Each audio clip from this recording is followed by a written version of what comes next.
हज़रत मसीह ने मुबाला अमृतसर के बाद एक इश्तिहार शायद फरमाया था जी। अब हम ईसाइयों के साथ मुबासा से फारिग हो चुकी हैं और आज से तीसरे रोज़ तक यहाँ ठहरेंगे। जिस मौलवी को हमसे बहस करनी हो वो कोई मुकाम तजवीज़ करके बहस कर ले। वो कोई जिस मौलवी को हमसे बहस करनी हो वो कोई मुकाम तजवीज़ करके बहस कर ले। ऐसा ना हो बाद में शोर मचाया जाए कि भागे हैं। ये डिप्टी आतिफ साहब के साथ जब मुबासा हुआ था तो उस उलमा ने कहा था कि हमारे शादी करें। उसके बाद वो मौलवी साहबान, क्योंकि मौलवी मोहम्मद हुसैन साहब ने उनको बताया था कि मौलवी को डरा रखा था कि तुम्हें से कोई मौलवी मिर्जा साहब से बहस नहीं कर सकता, वो ज़रा सी देर में तुमको काबू कर लेंगे और एक दो सवाल जवाब में ही तुम्हारा नाश्ता बंद कर देंगे, बेहतर किसी बहाना से बहस को टाल दो।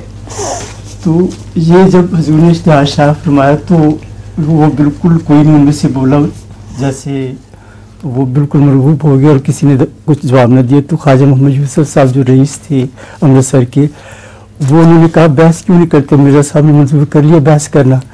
तो वो कहने के हम बहस करेंगे, ज़रा मशवरा करें हम। तो आखिरी दिन जब था हुजूर का तो वो छुप गए थे मस्जिद मोहम्मद जान मस्जिद के नीचे हुजरे में छुप गए थे, ताला लगा दिया था।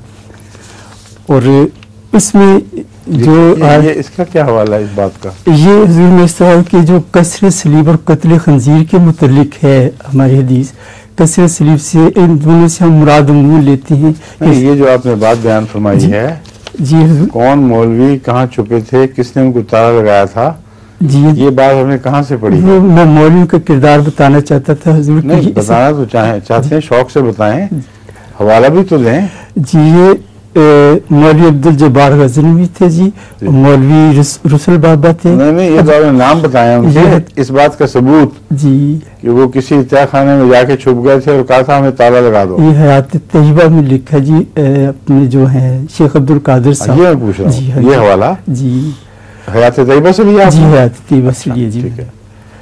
तो फिर वो मुअज्जिन को उन्होंने कह दिया ताला लगा के। बिल्कुल सही है। वजह ये इसलिए मैं पूछ रहा हूँ कि हज़रत मसीह मौऊद अलैहिस्सलाम ने भी ये जंग मुक़द्दस के बाद के हालात के ऊपर जो तबसरा फरमाया है उसमें बहुत से ऐसे वाक़यात लिखे हैं जो उस ज़माने के मौलवियों ही में से बाज़ ने या ईसाइयों के बाद साथियों ने खुद अहमदियों से बयान किए थे और उनको उस ज़माने में अखबार में शाया करवा दिया गया था।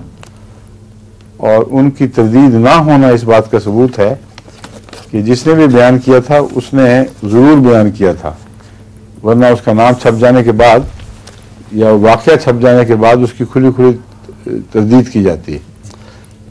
इस गरज से मैंने ये पूछा था इनसे कि ये हज़रत मसीह अलैहिस्सलाम का नहायत मुहक्किकाना तरीक़ था कि ज़रूरी नहीं कि कोई शख्स तहरीरी तौर पर ख़ुद अपनी हालत बयान करे, अगर उसके गवाह जो उसके दोस्त, उसके साथी, उसके हम मज़हब हों, वो अपने दोस्त अहमदियों से बयान कर दें और फिर उसे इश्तिहार की सूरत में या अखबारी बयानात की सूरत में शाया करवा दिया जाए, फिर अगर वो तरदीद ना हो तो ये एक तारीख़ का हिस्सा बन जाता है, फिर हमें मज़ीद सबूत की ज़रूरत नहीं रहती।